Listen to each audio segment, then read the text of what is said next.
Like, boom, walk around and put on sports. We step up to the podium, ask tough questions. So the first question, you know, the first thing we're answering is, I want to just kind of talk about the Monday Night Football, Jets 49ers. Um, I thought that was embarrassing. I thought that was an outclassing. I thought that was shameful. Um, but I also thought it was a learning moment for a lot of NFL fans to understand that Kyle Shanahan's scheme, I mean, at least when it comes to running back, he can plug and play dang near anybody. Like, if you're a good running back, you're going to fitness. You don't have to be like, they don't. That's what I don't think we understand about Shanahan. He doesn't need like elite weapons. It just helps when you can have them. It takes you to another level, right? It helps when you can have them, but he doesn't need like to do what he did today with Jordan Mason. First of all, shout out to Jordan Mason. I'm pretty sure he's from Georgia Tech. His name kind of sounds familiar because I heard his name. I'm pretty sure from Georgia Tech, but if I'm wrong, correct me on that. I'm pretty sure he's from Georgia Tech though. I just want to say, about Jordan Mason, what I've heard about him, for his running backs coach and the work he puts in, I want to, that guy deserves respect, man. I heard that he was working every day, catching balls, because, in this 49ers offense, a lot of it is not only a running back. You have to be as good of a runner as you are a catcher, because they want to be able to use you and use you to be able to threaten the defense, or the defense have to be concerned about you. In the passing game, too, opens up a lot of other stuff. So the work he put in, understanding, like, look, that dude's mindset was like, look, I want to play. Even though Christian McCaffrey's in front of me, I thought I deserve a chance to be on the field too, and at least get some reps and be able to make a name for myself in the NFL. That dude's gonna have a career in the NFL with that kind of work ethic. I heard he was out there catching balls all day, every day, working his butt off. You know what I'm saying? Trying to improve as a player, talking to the coach, why can I improve? The coach said, look, your hands need to get better. He worked on his hands, they got a lot better. You see he can run the ball. I mean, it was good. I mean, that was just shout out to him for his work ethic. It's a testament to his work ethic. And he's the definition of what you put into something is what you get out of it. He's worked his absolute butt off to get where he's at right now, and to have that kind of game just shows like you can do whatever you put your mind to. If you put your mind like I want to play, this dude's sitting behind the AP All NFL Offensive Player of the Year, right? But you know what I'm saying? Nobody would have thought. Nobody. If they got anybody, oh no, don't even. Most people be like, man, it's not even worth that's about Christian McCaffrey. I'm not going to even try. Like, I'm never going to play. That dude was like, nah, I don't care if somebody with Christian McCaffrey. I'm going to find a way on the field. I'm going to get better. So when my number's called, I can show up and make plays. Whether it's San Francisco's not going to have him for very long. I don't know how long he's in the contract for or how it worked for him, but he won't be there in San Francisco for very long. That dude I think he's a starting running back in the NFL. And he's just so young. He's only getting started, man. I like him a lot. What he's able to do today was amazing. So I just want to say shout out to him and his work. I always admire players, and I respect players that put the work in. Because a lot of players in the NFL, you'd be shocked, don't put the work in. And it's not shocking. It shows up on the field when they don't perform. That's why you're gonna hear me after the season. I'm gonna call players out, and when you don't perform on the field, it's because you didn't put the work and the time in. Because the guys that put the work and time in, it shows up on the field, right? So your work, what you do off the field, like I thought I just said it, but what you put in is what you get out of it. If you don't put a lot into your craft, you're not gonna get a lot out of it. You're not gonna be a very good player. If you put everything you have into it, you're gonna get everything you can out of the game, and you're gonna get everything you want, right? Or you're gonna shoot for the stars, land on the moon, right? You're gonna shoot with everything you're gonna get. You're gonna maximize your ability and yourself and get whatever you can. I'm gonna try to get MVP. I might get MVP, but I might get off player. I might get all pro. I might get all all pro, like Pro Bowl. I might become a starter. I might get a big contract. Like it's not, you know what I'm saying. But if you may not always get like all your goals, but you're gonna get a lot of the goals you want in your life accomplished if you work your butt off and put everything you can into it, right? And if you work hard enough and long enough, I'm telling you, there's nothing you can't do. I mean, you can get all your goals if you want it, right? If you want it bad enough, it just takes a special work ethic and mindset. So shout out to Jordan Mason for his work ethic and mindset. It's gonna take him a long way in his NFL career. That dude's a hard worker. A junkyard dog, and for somebody like him most people would just give up if they were playing by Christian McCaffrey, he never did, right? So that just tells you kind of player he is, and the shout out to him. He's gonna have a bright future in the NFL, and whenever he becomes a free agent. Any good NFL team that that's looking for a running back needs to go get him. You know, i.e. Carolina Panthers, one of those teams. Kamara could be out in the Saints. On the Saints, on a good NFL team needs to go get him. That dude's a study. He's an RB1 in this league. I'll just tell you that right now, flat out. And the fact that the 49ers now have an RB2 takes a lot. Like, they don't even need him. Like, really? That gives them more flexibility because now McCaffrey can rest. Think about that. This is probably going to be the only game McCaffrey misses. I'm not saying because he's just hurt, but because, bro, they can rest him now. They don't have to have him playing. And thing is, even if he does play, he can touch the ball, 15 carries, and him and Jordan get 12. Or he gets 10 and Jordan gets 15. Like, they can split carries now. Especially when they're playing the Cardinals or the Saints or the Patriots, teams like that, they're not going to have a huge workload. It could be Jordan Mason today, right? So I think for McCaffrey, and then like I say, working on his hands. So hopefully, I didn't see him do a lot in the passing game, but hopefully they can translate to the passing game too, where he can start taking some snaps, or screens, stuff like that. He can get out and start running routes, and start becoming a threat in the passing game. And then start taking snaps there too, right? It's not just okay, when he's on the field, we know they're running the ball. He can become a threat in the passing game too. So I just want to that is that is such a luxury for the 49ers to have that with Jordan Mason, I say. Especially when a guy like McCaffrey, he took a big, and that's why I said about Ollie Gordon, Oklahoma State. You take a look, when your team is run, they're mindset we're gonna run the ball first and we're gonna be a run first team. We're gonna win games off the running because of our running game, not in spite of it.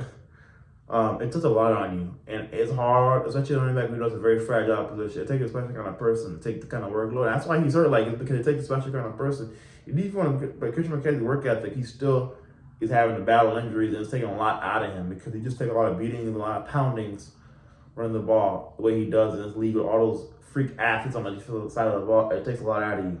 So for them to have the flexibility is massive, and I expect that. I think that obviously it's going to help McCaffrey in the 49ers in the long run this season, but it's going to help preserve him. So when the playoffs and big games come up, when you need to win those games, divisional games, big time Chiefs and all those games come up, and you need McCaffrey, he can be ready to play there come playoff time, Super Bowl kind of stuff. He can be ready to play and be fresh.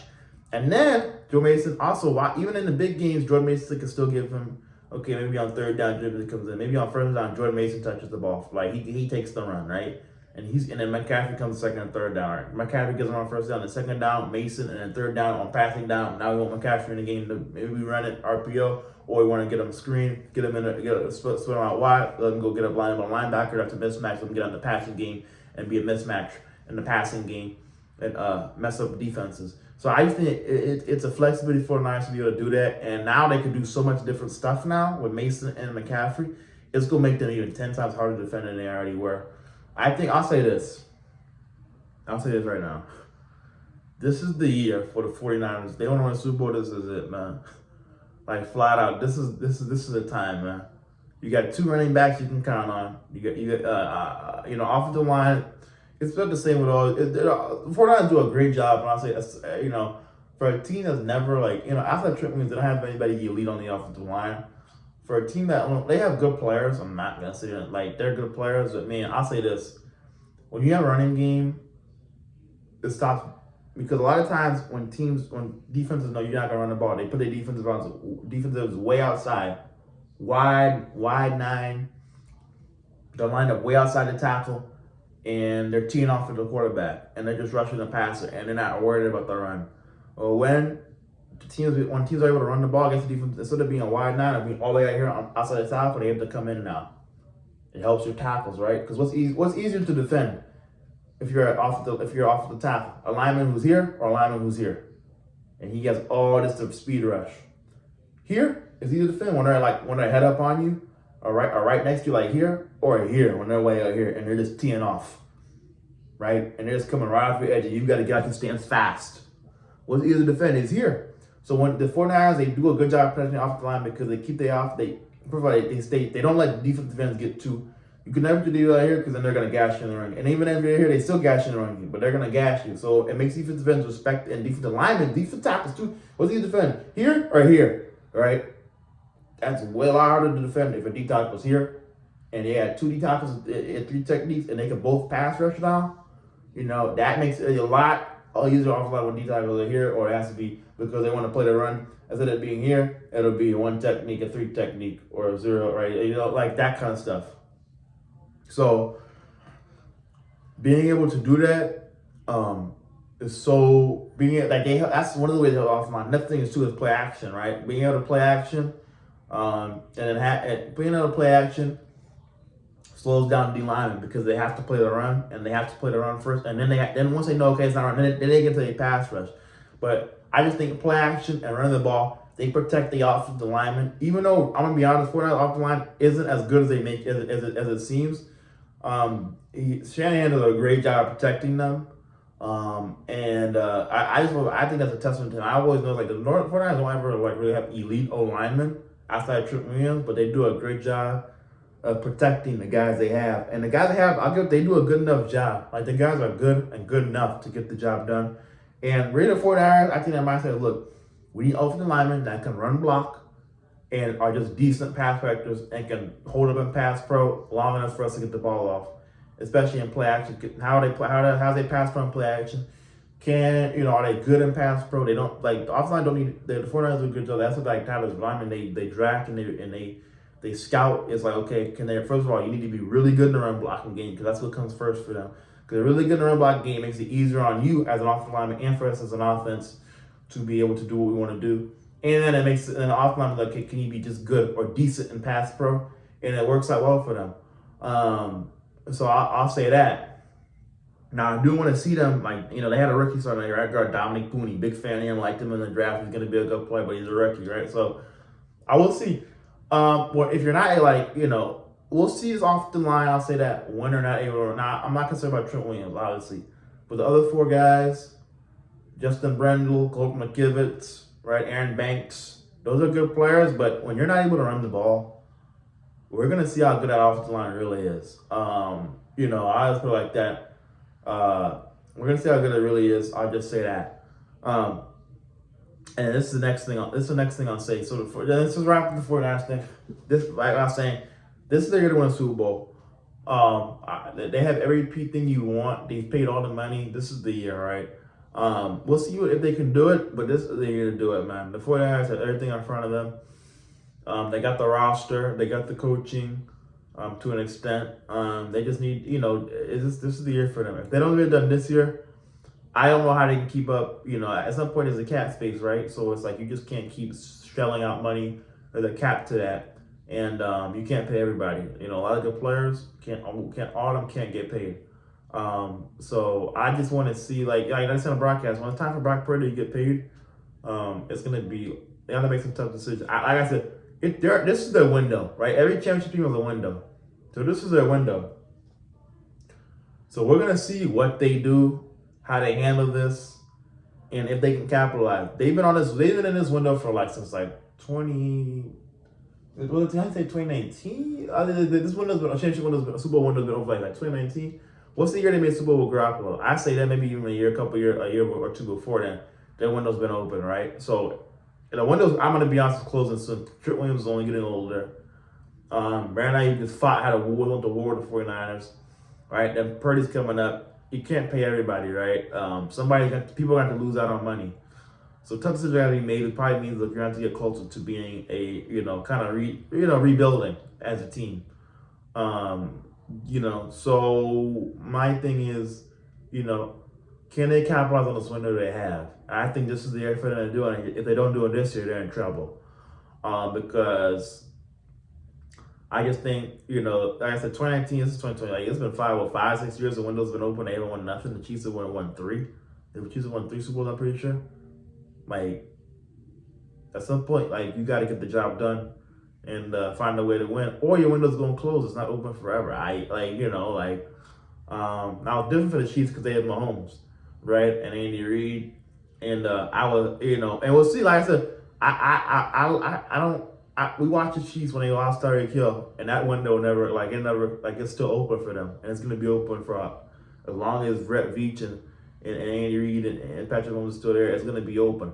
But I want to see how the 49ers handle this, because Until I see it, I'm not gonna believe that they're gonna be able to keep this going for like the Chiefs have. Like if people, Tyreek Hill, they're done, and they won 2 more Super Bowls. Well, 2 more, 1 more, I'm not sure, but they won a Super Bowl. Well, yeah. They won 2 more Super Bowls. Yeah, they won 2 Super Bowls after Tyreek, even after, but they're done. Guess what? Tyreek wanted big money. They had to let him go, trade him. It's just part of the business, bro. So tough decisions are gonna have to be made when it comes to Brock Purdy's contract and who has to sacrifice for that. So I want to see how the 49ers handle that, if they can keep the window open and construct the roster right. But to do that, you have to be able to draft at a high level. So that's interesting, but that's another talk for another day. Next, I want to get to the Jets. Flat out embarrassing, right? Let me go. That was flat out embarrassing. That was flat out. I think the Jets should be embarrassed. Because that was embarrassing. And I don't know how you. Hold on.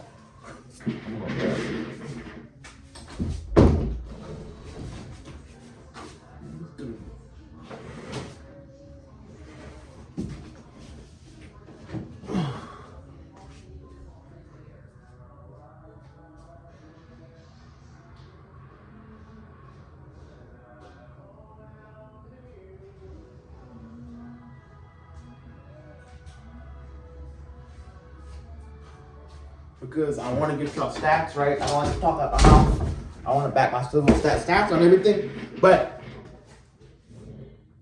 they can be a tell. They give you a kind of just an idea of like, okay, or like, okay, they give you, well, this is what So I just want to put a stats. I saw some pretty scary stats for the Jets. I just want to talk about how I feel about that. Yeah. Okay, just for now, I just want to put some stats up for y'all. Sorry for not being prepared. That's on me. But so this is the stats I got, right? Let me just show you, right? Breece Hall, 16 carries, 54 yards, and this is gonna like I said, I want to give y'all stats just so y'all can see where I'm coming from. And I just talking out my mouth saying, "Oh, this is an opinion." Like this is, okay. So Breece Hall, this is an opinion, but it's a fact, right? So Breece Hall, 16 carries, almost 20 carries, 54 yards on touch. I'm gonna be honest, he got maybe about 30 of those yards in garbage time. So the Jets offensive line, right? You bring in Joe Tippmann, you got Tyron Smith, you got John Simpson, you got Morgan Moses, who's from the Ravens. I mean, you got Elijah Vera Tucker, who's the first one pick, who I like a lot. I think he's really good, but 16 and 54 is not going to cut it for a team that wants to win a Super Bowl. I just don't care, and you can go look at Kansas City. There's a reason why those two teams are in the Super Bowl. They run the ball, right, and they run the ball and they stop the run, right. So those teams are there for a reason. So that's that to me. That you won't win it. That's right now, Jets fans. You won't win a Super Bowl playing like that. That was flat out embarrassing. Flat out. Right? Flat out. That was embarrassing. 16 carries, 54 yards, 1 touchdown. That is not championship football at all. And I think it's a shame that what Robert Saleh's, and excuse me, correct me wrong, year 3 or year 4 with the Jets, and the offensive line still has issues up front. That is a problem that's going to have to be that's not. I don't know I don't know if you're gonna make what that front office, Joe Douglas, is gonna do with the front office. Y'all the GM, but he needs to make they're gonna have to be some.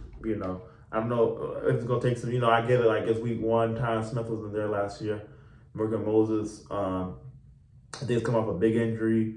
They got John Simpson from the Raiders. Joe Tippmann's a rookie. Like it's gonna take some. But man, I don't like that. Was just bad. Right? That was just bad. And Breece Hall, those stats are really misleading. That's why I don't say stats or anything, because I think about 30-40% of those yards were in garbage time when they were getting their ass handed to them. Right? They were getting the game was over already. So hey, that's why I say stats are everything, but they can give you a look into the story, right? It's not the end all, but it's the beginning of the story of a game, right? So next stat, 30 for 21, 167 yards, 1 touchdown, 1 interception. I'll say this, the passing game doesn't look good. And I'll tell you why. Unless you're Mahomes, you need to have, I think you got to have, Mahomes showed, okay, he can just do it with Kelsey and some good receivers, and it doesn't take a lot for him. He had some good receivers last year. It was a good receiver room, nothing special. All of the Jets, I got a good room, but it's nothing special. And then he had a Hall of Famer at tight end. The Jets plan to upgrade at receiver, and I see now why Aaron Rodgers wants Davante Adams. They don't want him. They don't need to want him. They need him. Y'all need Davante Adams in New York, because this was abysmal. Alan Lazard being a leading receiver, you won't win a Super Bowl with Alan. I could get putting back my bottom dollar. You don't win a Super Bowl with Alan Lazard being leading. And again, 6 for 89, 2 touchdowns. He got a touchdown in garbage time. So a lot of those yards were garbage time. Like, a lot of these tests is garbage time, bro. So yeah, you don't win a Super Bowl with Alan Lazard being your leading receiver, but you need somebody opposite of Wilson, because it's very easy to take away Wilson if there's nobody else threatening. And I'm gonna be honest, Alan Lazard is just not a wide receiver 2 on a championship team. He's just not. So they're gonna need to go. He could be wide receiver 3, but he's not gonna be wide receiver 2. That's why. And you know what's funny is the Jets are almost built like the Packers. Offensive line is okay. It was good. It ain't nothing special. They got one dominant receiver, then they got some good receivers opposite of him. It's the same. It's almost the same exact thing. Defense is supposed to be really good. But I'm telling you, the Jets are not going to go anywhere far if this is the style of football they're going to play. And Rob Sala to be in year 3 or year 4 and to be playing this brand of football still is embarrassing. So I think this is a lot about him and his coaching staff. Again, and I love that too. And Nathaniel Hackett, I always say, who you hire opposite of you, on the opposite of the ball of you, that you're not a guru in, is going to make or break you in your career. Right? So obviously he thinks, well, first of all, and we're going to get to these. I'm going to stay on the offense. I don't believe in Nathaniel Hackett. I don't think he's an elite offensive coordinator. I don't think he's an elite offensive mind, and I showed it today. This was a complete outclassing by the 49ers defense. Struggled to get Breece Hall, Garrett Wilson the ball in space. You know what I'm saying? I just didn't. The offense looked sloppy. A lot of drop back passing. Didn't really protect his offensive line. He tried to run the ball. So, the way he's trying to run the ball didn't look. It just didn't look good at all. The offense got a sink. They never got a rhythm going.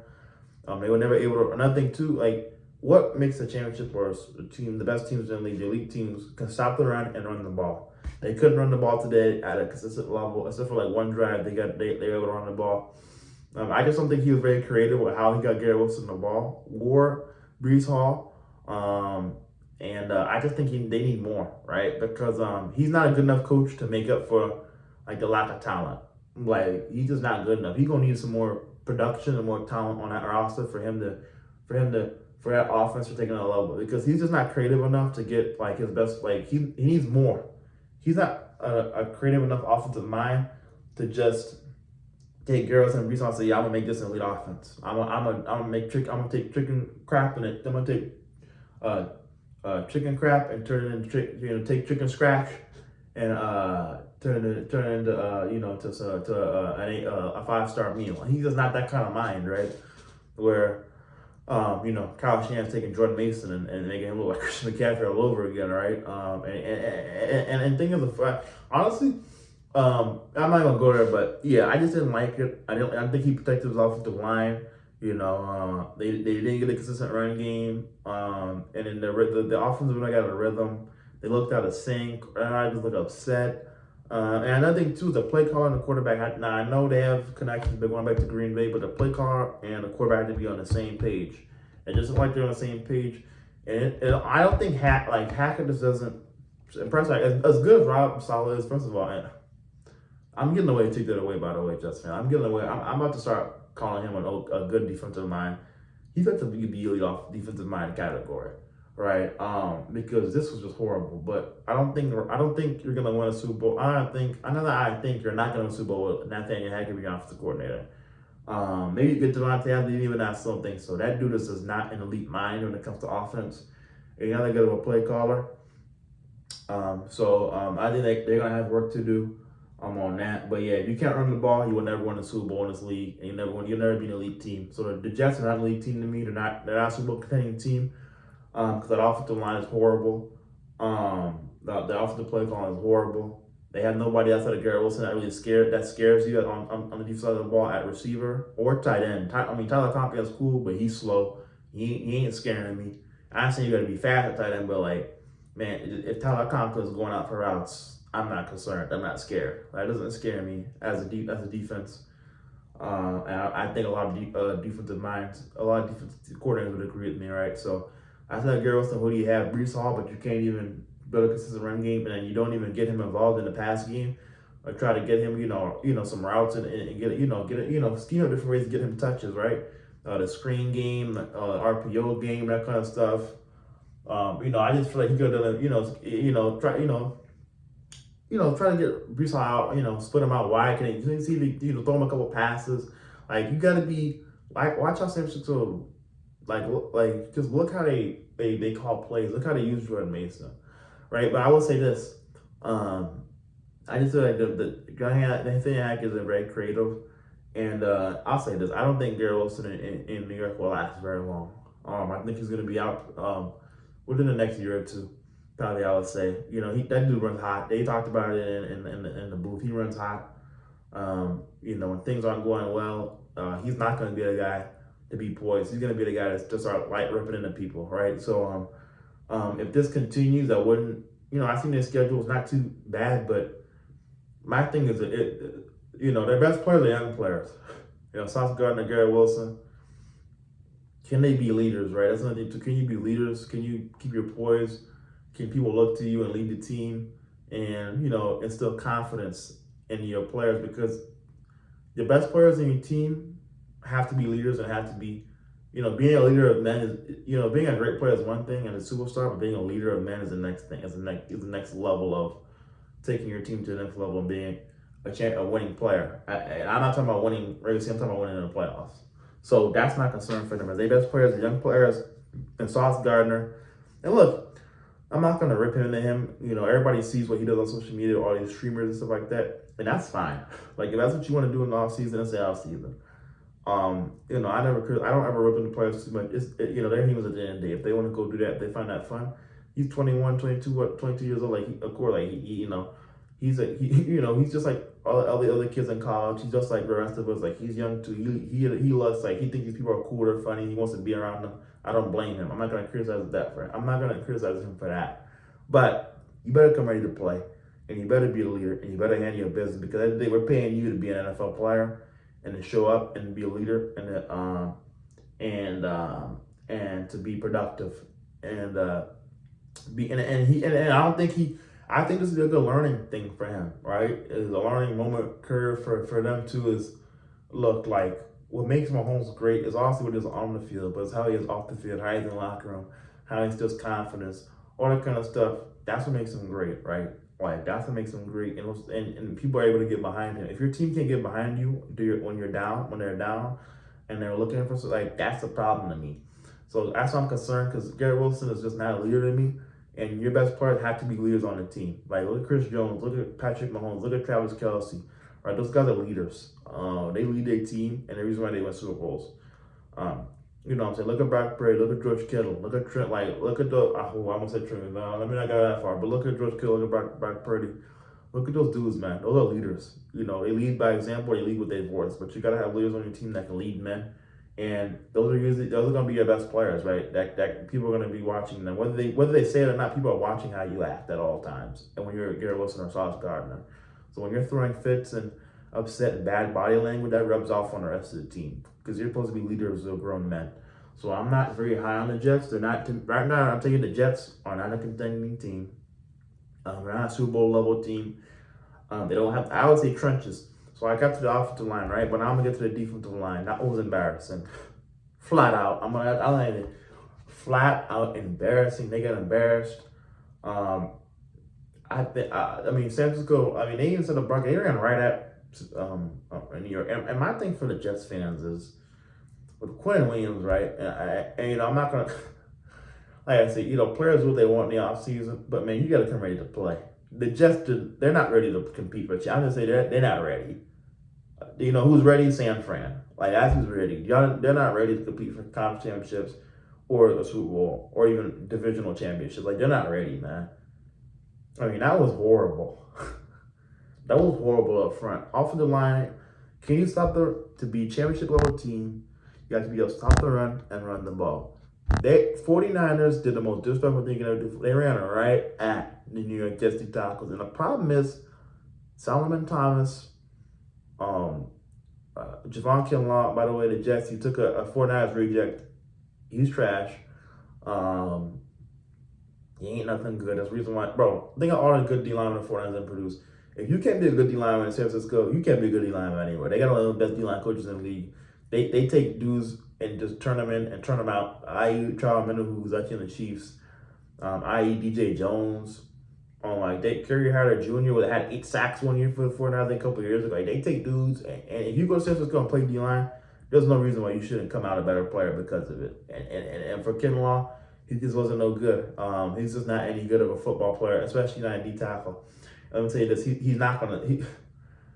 You need, if you're gonna be able to stop the run, and you're gonna have a bunch of Quentin Williams and because and that's the problem the Cowboys had last year was at D tackle. The problem was they had Osa Digizua, which is cool. He's a 3 technique. He's a pass rush guy, but you need to have your Jonathan Hankins, your Devondre Sweats, your Vita Veas, those type of dude, your Mike Pennells, your Derek Natties, those type of. I'm trying to give you on like big dudes who can eat up blocks, eat up double teams, and free up linebackers to make plays. Because Quentin Williams and CJ Mosley are 2 really good linebackers. They can play, but they need the D linemen to either make tackles for loss, set the offensive lineman back, and wreak havoc in the run game. And they need to be forced to double team those guys. I kind of think something like they need Calais Campbell's. Like, you need those dudes in the middle of your defense to set Aline McNeil. Like, those dudes aren't going to get the recognition, but those are dudes you need in the middle of your defense to stop the run and free up your linebackers. I'm telling you right now, Solomon Thomas, Quentin Williams, and Javon Kinlaw are just not going to cut it on the interior, flat out. Right? They're not going to cut it. And for Quentin Williams, I always say, like, your star players show up in big games like this. I just didn't see it. For somebody that demands so much money, and that's what I would say is, like, for all these players that demand so much money too, that is like, if we're gonna demand money, I expect you to show up week in and week out, but I especially expect you to show up in the big games like this one today in San Francisco. And I just didn't see Quentin Williams at all. You could say he's not a run stopping guy. We all know his strength is the pass rush. That's what he's getting paid for. But what did he do in the pass rush? Like, what did he do pass rushing wise? He didn't do nothing. And in the run game, he did nothing. So he couldn't stop the run. He couldn't rush the passer. What are you paying him for? You can say it's week 1, but I think this is the teams that you need your best player to show up versus. Garrett Wilson by the way, that 4th down, that pretty much was the game was over. After the 49ers kicked the field goal, the Jets got the ball back. Had a chance. The Jets had a chance to go score, try to make it a game. Dude, he caught that ball on Isaac Yiadom, right? It was like an out route. Dude, that shit, I don't know how. I just want to talk to this real quick. I don't know how he didn't get I don't know how he stepped out of bounds. He didn't get both his feet in bounds. That's lack of focus. You're not dialed in. You're not focused, right? That changes games. You need to get your feet in bounds, and let's go get a first down, and let's go try to put a drive together, get to an elite, one of the best defenses in the league, and try to get back in this game. But because you step out of bounds and you're not focused and you're not locked in and you're not mentally prepared to go win a ball game or get back into a ball game and compete, you make mental mistakes like that, right? So that's what happens. So that just was indicative of a whole night. And everybody's going to talk about, we messed up on 4th down and in the 3rd and 1. But that all started because of what happened with Garrett Wilson and him not getting his feet in bounds, right? And it was an incomplete pass. And that should have been the easiest catch for a 1st down. And let's get to the next play. And we're calling our plays. We're trying to make a drive, get back in the ball game. And he screwed that up, right? So that too, like, dude, you want big money? You need to be making big plays. So you can't make mistakes. I'm sorry, like because Ayuk and them ain't doing that, bro. Ayuk had a great sideline catch over right before Jordan Mason ran it in. Like, we're paying you big money. You need to make the simple plays. Like, the simple plays are the plays that change games and when 2 good teams meet together. In games like these. So To me, that was a little embarrassing and a little disappointing to see. When these guys ask for big money, you got to show up in the big games. But I'm not gonna say you pay you $30 million for you to just, yeah, it's cool to do it versus the Patriots. But what about 49ers week 1 and they're running it right down your throat? Quentin Williams, where the heck are you? Where the heck are you, dude? Where are you? So to me, that was really concerning for the Jets. And I'm gonna be honest, they need to go trade for a big interior D tackle. They need one bad because they just won't win ball games without having a D tackle. And they need one. They need multiple. They need multiple that can stop the run. And I'm telling you right now, Hassan Reddick ain't gonna fix that. Hassan Reddick is not gonna fix your run defense. So don't even like the whole Hassan Reddick thing to me. First of all, it's embarrassing because he traded for a guy who doesn't even show up for you, and all this is, you know what that does? Bad media, bad media, bad media, bad media. It creates bad narratives. It brings bad energy on the team, and the players that's all the media talks about. So it creates a bad narrative, and that's all the media talks about in New York. And New York media, they feast. They're like birds. You drop some food in there, and they all gonna like run. They're like I forgot what they call them. The birds that eat like they're like vultures. They're like vultures. You throw like a dead animal. They see a piece of meat, they gonna go rip it apart. They see a dead animal, they all like vultures. They run to it. So Hassan Reddick, and the New York media is the worst. That's why nobody wants to like. That's why nobody. Hey, they're just the worst, bro. People wonder why people don't play for the Jets and them. Honestly, this if they can't win, but that New York media doesn't help at all. Like that's a lot of pressure on people to put like that media. Players don't. That's a lot, right? Players already don't like to talk to media, and everybody knows about New York media and how they are. So anything, it didn't have to be about football. That person, like, they vulture to it. Don't let Tyreek Hill play for the Giants to get arrested. You thought it was bad. It would have really been bad with New York media. So, they're like vultures. So, that Hassan Reddick is just creating bad energy, a bad narrative around the Jets. And all the media talks about around the team, and the fans talk about it. It's just a bad. It's just bad. It's bad. It's not a healthy. It's not healthy for the team or the fans or the media or the front office. It's not healthy for anybody related or around the Jets organization or part of the Jets organization. So that to me is embarrassing for them because I don't see how Hassan Reddick comes back and gets a new contract, right? So his demands are met. I just don't see. I think you could find him like I said, $800,000 for every game. That dude was in like China or something, bro. Like he's like, I just think he's making a fool of the Jets. But look, I mean, some people like he doesn't. I don't think the guy care. Like he doesn't really care. Like, look, if I'm not gonna play, I'm not gonna play. That dude's made so much money in his career. Like, I just think he's like, look, I'm at the point where like, look, I'm gonna get my new contract, but I'm just not gonna play for the Jets. And I'll tell you like this: after the way they played on Monday, I don't blame them. You gonna put your body on the line for that sorry old team? Heck no. I don't blame them. They suck. The Jets are not a elite championship football team. They got a lot of work to do, and it starts in the trenches for them. And they're gonna need to go get trade for a big hog molly. I like to call them the big hog mollies, the big uglies, whatever you want to call it. They need a big interior, and I'm talking multiple that can either blocks, clog Linval Josephs. There's another one, and that can clog the middle of your defense for you. And Dexter Lawrence's, right? The thing that makes Dexter Lawrence, he can pass rush too, right? I think it's at that size, but those kind of guys that can, you're not gonna get a guy like him, but you get what I'm saying, like. Guys like Christian Wilkins, guys like, again, what makes it special, he can pass rush too. I can get a guy like that, but guys like that can be a difference maker on the interior. That's what the Jets need. And until they get that, I will never they're not a contending team to me. They're not an elite team, and they won't be until they fix the line of scrimmage. Because at the end of the day, that's where games are won and lost when it comes to elite teams, especially in the playoffs. I.e., why the Miami Dolphins didn't make it out the first round. They don't have the trenches. The Jets are just not an elite team to me. They're not a Super Bowl contending team, and they got a lot of work to do on the offensive, defensive lines before they ever become one.